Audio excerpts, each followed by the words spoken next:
What's shaking? Hey, I'm Rick Jordan, and today we're going all in. I have one of the best guests ever for you today. This amazing woman is behind some of the most iconic artist social media marketing, including, like, no joke, the Backstreet Boys, Britney Spears, Camila. I'll cut that part out because I can't. I just didn't even pronounce her name right. Camila Cabello. Maybe I won't. Now it just sounds funny. All right. But an original fangirl whose tween admiration for the Backstreet Boys led her at age 12 to create a newsletter. That's where all this started. And I am pleased to welcome a Forbes 30 under 30, Cassie Petrey. What's shaking? Hi, thank you for having me, and thank you for the nice intro. It's you've got so much that you've done, so much that you're doing. It's incredible. And how do you do that? Because I mean, I read maybe like a fourth of your bio, and as the intro. I get that too. They're like, I spoke at VCon this last week, and they're like, hey, can we just like say this about you because we like this and not read the whole thing? I'm like, absolutely. That's what it's there for. But how do you even choose what to put in yours? Well, so I had a bio writer help me. You're like, I didn't, somebody else did. Yeah. No, but seriously, sometimes when I'm having problems making decisions, it's just easier to have somebody else do it. Yeah. Well, just like this, right? I just read what I read. Yeah, exactly. But yeah, just, have somebody else do it, especially when it's about yourself. It's really hard. Like, I can help other people all day long figure out like what should go in their bio, what should go in their Instagram bio, what they should and shouldn't put on their website. But when you're doing it for yourself, it's different. You really do need extra perspective. It is very strange, isn't it? Trying to do that for yourself. Because I was on News Nation yesterday, and they're like, what do you want your lower third to say? They're like, we have founder and CEO of Reach Out Technology. I'm like, what am I talking about? They're like, well, today we just want you to talk about just anything general in the news. Like the person who wanted the screaming baby off the plane. I'm like, well, I don't think Reach Out Technology is going to match that. They're like, well, how about host of the All In podcast? I'm like, I suppose.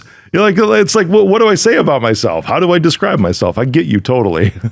Yeah, other people's perspective can really help in those situations. No joke. The funny thing is, when I went on, their lower third said cybersecurity expert, something I didn't even tell them to put on there, but they just threw that up there anyways. Have you ever had that? Have you ever had somebody just like throw something completely irrelevant about you, like out of context? Yeah, absolutely. Especially with, I think with my clients too, media is so quick, so fast, so short form. You have such little time. And so things, because you have lack of time and lack of space on screens too now, because, we used to have big TVs and now we're on phones and have such little more space. I think there's more and more misunderstandings and things taken out of context more than ever before. It's definitely a challenge that a lot of people are facing right now. No doubt. See how we make it all work for our conversation and with what you do. I like that.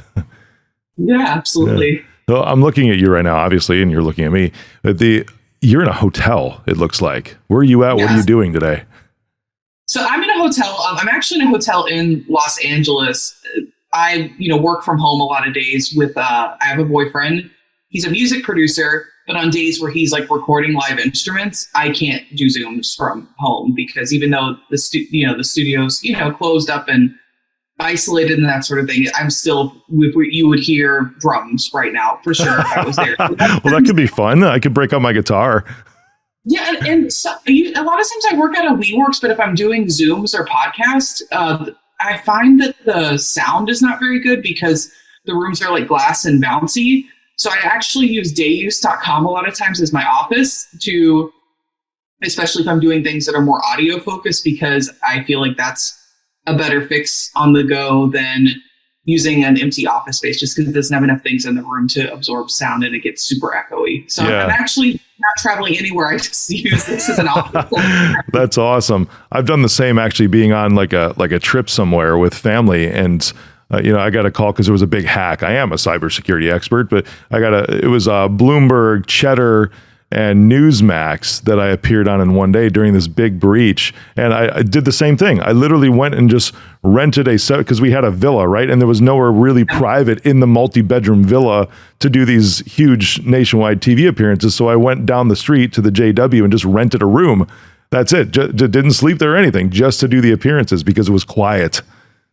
Yeah, I do that all the time. Dayuse.com is great for that. I use it a lot for those kind of situations. And when I'm on vacation with family or my boyfriend, like especially when we go to Hawaii, for example, sometimes I have calls that are, mainland, they're 5 a.m. Yeah. And I don't want to disrupt our villa or house or whatever. So sometimes I go get a separate hotel room just for that purpose. And especially in a place like Hawaii, they don't have co-working spaces, at least not on like the side of like Maui I'm staying in, for example. So a hotel room really is kind of the only option if you have to do a call where you don't want to disturb everybody else. Yeah, right on. That's a cool point, and I'm curious as to how this transitions over into media too, like TikTok or whatever, because there's a quality, of course, there's a quality in having the raw, the real, as in like the REAL, not the REEL that we're used to posting and everything, but nice little pun. But yeah, the real, the reality, how about that? Of that you're in a hotel room, I'm been in a hotel room, we can use dayuse.com or whatever, but at the same time, there's value in the appearance of things still. I mean, if you look at somebody like Gary Vee, it's like his stuff is gritty, but it's intentionally gritty. There's still intention that goes into the content that he produces and the way that it looks. What trends are you seeing and what can you add to that? Yeah, I think Gary Vee's a good reference because it's interesting. We're actually probably not seeing what most of his day-to-day life looks like because it's too glamorous and that doesn't lend itself to the brand. Like we're not seeing, I'm sure he's on jets. I'm sure he's in really nice hotel rooms. I'm sure he's, has a bunch of different luxuries in his life just by default. I'm not saying he's like overspending or anything, but just by default on being able to do the amount of things that he's doing and to be able to stay comfortable. And that stuff's purposefully being omitted because that doesn't lend itself to the message that he's trying to share to people. So I think that's, really interesting, but yeah, I think, this kind of stuff comes down to branding in general. Branding is really important in artists. Branding is really important for like individuals and, celebrity executives like Gary Vee and, podcast hosts like yourself and all different other types of people. And I think because we're in a position in the world right now where everything can be captured all the time because we all have a good quality phone in our hands now. We didn't have that 10 years ago. Yeah. We have to be thinking even more all the time about where we're at, appearance, how that's being captured, how we edit it to go and share that with, people on Facebook, even if it is only to 100 people, what those 100 people see can really matter. So yeah, it's something we're thinking about all the time. That's interesting. I mean, you're talking Backstreet Boys, right? Is where you started with a newsletter. And those were also in the days of like MySpace, right? I mean, the early days. Newsletter. I call it like the AOL era is when I was doing the newsletters. It's kind of like AOL made the internet widely popular, and then you go into like MySpace after that. But yeah, the newsletter days were the AOL era, so even pre-MySpace. Yeah, and you were only 12 when that was going. That's awesome. That's crazy. It was fun. Yeah, it was fun. I had this big, thick HTML book, and I learned how to like design newsletters with it and make like little mini websites. They were horrible, but I still could like get them up to exist. So I was proud of that. Yeah, no doubt. I loved using the internet to connect with people and to sort of express my adoration for the Backstreet Boys, but then it also turned into adoration for other things. Like I remember I had an Ashton Kutcher fan site. I actually found it recently and it's still up and it's terrifying and I would have no idea how to get it down. It haunts you, right? Everything on the internet lives forever. I know. We use the logins. You're like, I wouldn't even know how to get that thing down. And then I also like made a website about like my favorite like tacos in Louisville, Kentucky. So like there, but I liked using it to like sort of like express my adoration for things that I thought were fun. That's awesome. That's a cool approach to everything, because and here's something else that I picked up, and I would love for you to speak and give me your insight on this, because I see so many that will try to go on and produce something, right? But they feel, I just had this conversation with somebody the other day. You're like, I'm trying to do what my audience is going to want. And I'm like, dude, there's some value in that. But at the same time, like, you're not going to blow up unless you're literally just being who you are. So why would you try to like put content out there that you think people will want? It's like, whose head are you in besides your own? Yeah, and that's just not a good reason to do content, because if you're making content because you think other people, it'll resonate with other people, like there is some good in that, in the sense of maybe you're trying to help people, you're trying to teach people. But at the end of the day, if you're doing something because you want other people to like you, that, take the internet aside, that doesn't work out well for people. If you're doing something because you think other people want you to do it, you're not going to like yourself. At some point, you're going to make decisions where you prioritize other people over yourself, and you kind of lose who you are. And, again, I like to take the internet out of equations a lot of times, and just kind of compare it to like general philosophies in real life. And if you're doing stuff for other people all the time, you're going to lose yourself, and you're actually probably going to lose the people too that are following you. They'll get bored at some point, because it's going to be the same thing over and over. Whereas as people, I think that we change constantly, we evolve. Totally. Absolutely. We evolve all the time.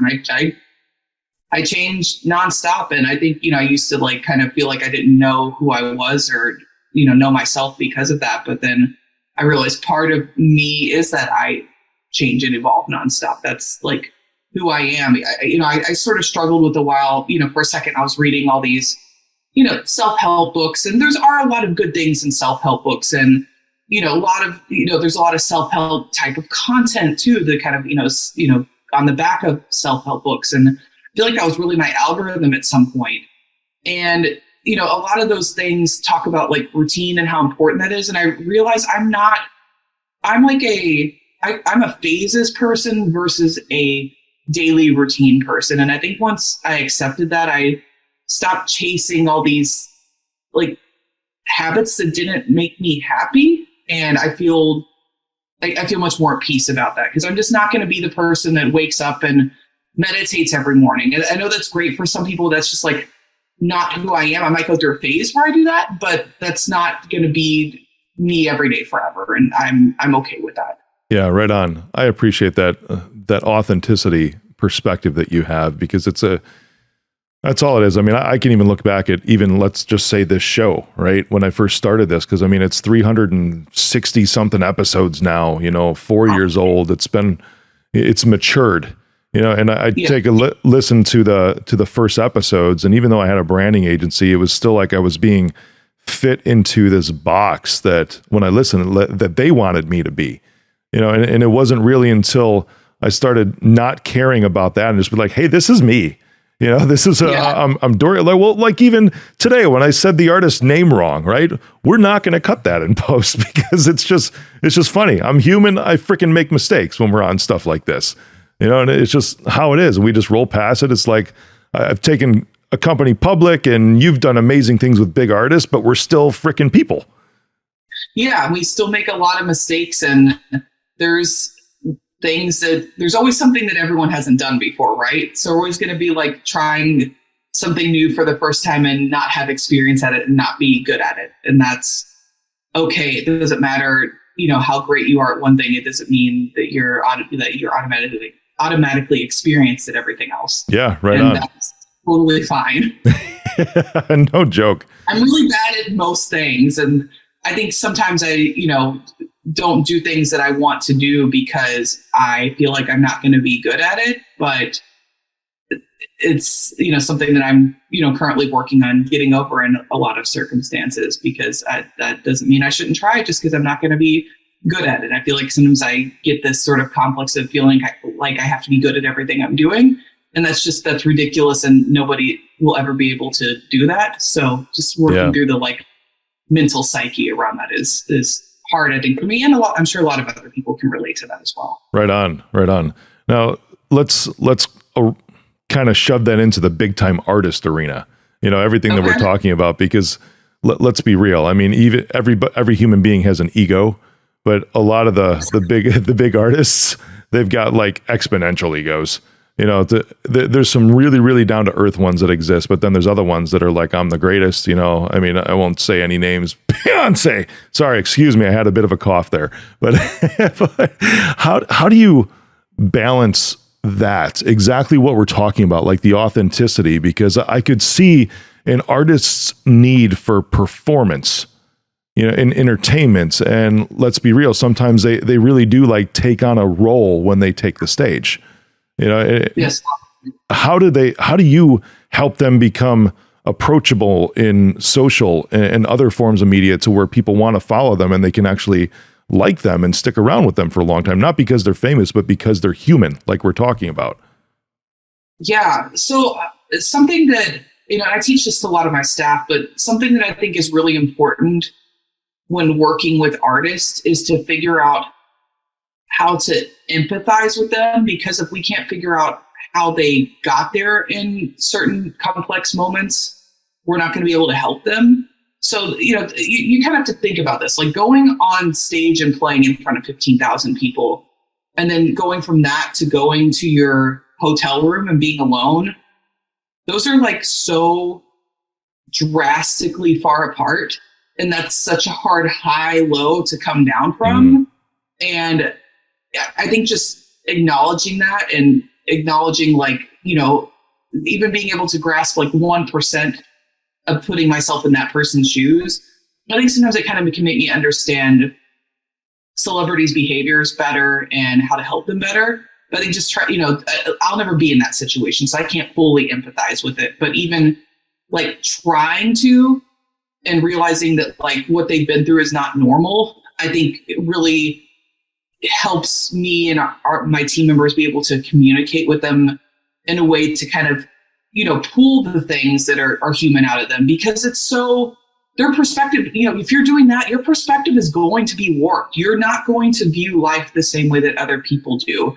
And I think a lot of times they don't realize some of the things they do are human or are interesting. And we're there to kind of help point that out and be a sounding board and reassure them that certain things that they do or don't want to share on social media are good, or maybe they don't have perspective and they want to share something that they think is really great and they have the best intention, but we're like, no, that's not going to be received well. And I don't judge you for not understanding why it would be received well, but trust me, it won't be received well. But I think it starts with being able to understand that their perspective is going to be completely different than mine. And that doesn't mean that they're a bad person. It doesn't mean that they're egotistical. It just means that their life is very different.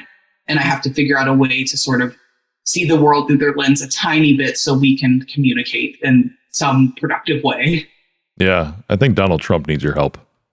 I mean, honestly, like I even pre, him being in the Oval Office, I think about so many times with somebody like him or even like an Elon Musk, and I'm like, if they just would have talked to me or somebody like me, they could have changed 3 things in this post, and it would have been so much more productive. I think about that all the time, to be honest. For sure. I bet you do. You see the vomit of words, right? And you're like, oh, you cringe. And it's like, that's like the rise and the fall of a lot of these big figures that are out there, especially when they start tweeting on their own. They don't have someone like you. And like, for example, I saw Elon Musk tweet something. He's like, more celebrities should tweet for themselves. All of them have, teams or something like that. And I'm like, that's not exactly true. Like, just because somebody has a team doesn't mean they don't tweet for themselves. And at this point, most celebrities are like logged onto Twitter and posting themselves. I would say 15 years ago, definitely not the case. I was like, or 10 years ago, I was begging them, please, get on Twitter. And if you won't do it, like, can I post for you and run it by you? That's where it started, but that's not where it really is at this point. Yeah.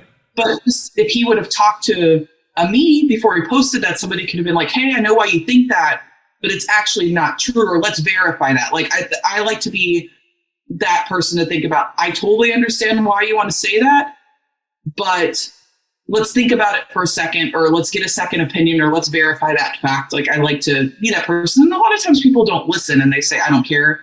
I'll take the consequences. I want to do it. But I do see moments like that with, people, powerful people that are, tweeting very strong opinions. And I'm like, oh, like your opinion would have been received. The same opinion would have been received so much better if you changed like one little thing about how you conveyed it. So I think everyone should have, like, especially if you're in a position where your tweets can affect the stock market, you should be running them by other people before they go out, in my opinion. For sure. Absolutely. Yeah. That kind of sway is limited to very few. And I know I mentioned 2 names that actually have that kind of sway. I mean, not even the president of the United States has that kind of sway right now on Twitter. It's pretty incredible seeing the dichotomy between that. Yeah, absolutely. Yeah. So where are things going from here? I'm going to pick your brain just for a little bit because we've got the potential ban on TikTok. I think Montana was the first state, right, that completely banned it. We're looking at I've done media appearances on this, and I look at it from a security perspective, but I also see it from, it'd be cool if maybe we went back to the original plan in the previous administration. This is nothing about Trump itself. It just makes sense from a security perspective that company is owned, U.S. owned, because of the international dynamics with security. But where is all this stuff going? I mean, with Instagram, with the verification from your perspective, the Meta verified, Twitter Blue, TikTok, all of that. What do you see? So I'll talk on verification first because I'm very fascinated by what's happening. Me too. Right now. Yeah. Yeah. So if you think about it, if you go back to the origin of verification existed to show that account was not an imposter. It was not meant to be a notoriety badge, but that's what it kind of became over time. But, fast forward a decade later, we're kind of in a position now in social media where normal people, everyday people that aren't celebrities are getting their content stolen and being repositioned as fake people. It's you being used for scam and that sort of thing. So in that perspective, I do like verification kind of going back to what it was actually originally meant to do, which was to be a badge that shows, hey, this person is who they say they are. It's actually Cassie. Yeah. Yes. Yeah. It's actually whoever, because before only celebrities really had to worry about that issue, but now everyone has to worry about that issue. It's kind of like, I know on dating sites, you can get verified. So I kind of view it like that. I know there's a lot of flaws in the verification system. I remember a friend of mine, Matthew Coma, pretended he made his Twitter profile to be Gwyneth Paltrow verified. I think it was just kind of, one, it was hilarious with what he was tweeting, but two, I think it was to sort of prove a point that maybe the tech isn't caught up with the idea yet. Yeah. So, if he can verify his Gwyneth Paltrow, there's clearly issues. But I think the idea of it is good. I just think we're going to go through a lot of little battles before we get there. I don't know if I agree with the idea of having to subscribe to it on an ongoing basis. I think verifying who you are should be I get that there's a cost affiliated with technology to build that and, maintaining that from a staffing standpoint. I get that. So maybe it's a one-time fee to get verified. And I like the idea of subscription for different tools that you can use, but I think that should be more of a marketing subscription versus I don't think you should have to pay ongoing to prove that you are who you are on the internet. I think one time, small fee, cool. I'm cool with the idea of ongoing subscription-based services, but I think that it should be separate from the verification badge is my 2 cents. Yeah, I'm with you. There's a lot that I agree with you on that, especially on, the added features part of it. Because let's be real, because I mean, Facebook or Instagram, whatever, Meta, they did not allow just general creators to be able to access support when they needed, even if they were running ads, right? They really didn't have much support whatsoever, even though they were trying to build a business, right? I mean, even if they were only going to do $100,000 a year, or they're making $50K a year, just trying to sell an online course or something, it's them. It's actually that person that they're interacting with, but they didn't have support. They couldn't get verified because they didn't have the actual notoriety that existed. But in addition to that, they had nobody to call or even email or chat to say, help me. I don't understand why my ad isn't running. Help me. My account got locked out for some reason, or help me. Like me at one point, I'm like, I've got 18 fake accounts out there. Can you please do something? Because every time I have my team report them and every random person report it, I get this thing that says that we don't see that they're violating community standards. I'm like, they're using all my shit. It's my photos. Yeah. And that's all it was this automated thing. And I'm like, come on now. So the added support, I am with you on that, that we could have direct access rather than having as individuals, rather than needing an agency that was a meta media partner to submit that kind of stuff for you.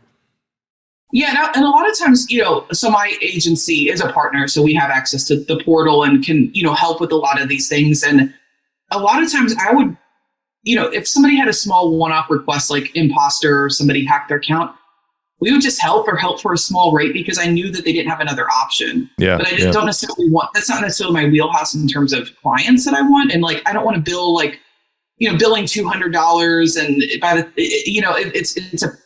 my business is just not set up to like do like those kind of transactions, but I would help people because I knew that it was kind of that or nothing. So I do like that there's being an in between. And I do understand that is a cost for Meta or for Twitter or for any company to be able to have staff to do that. So I understand why that should cost money.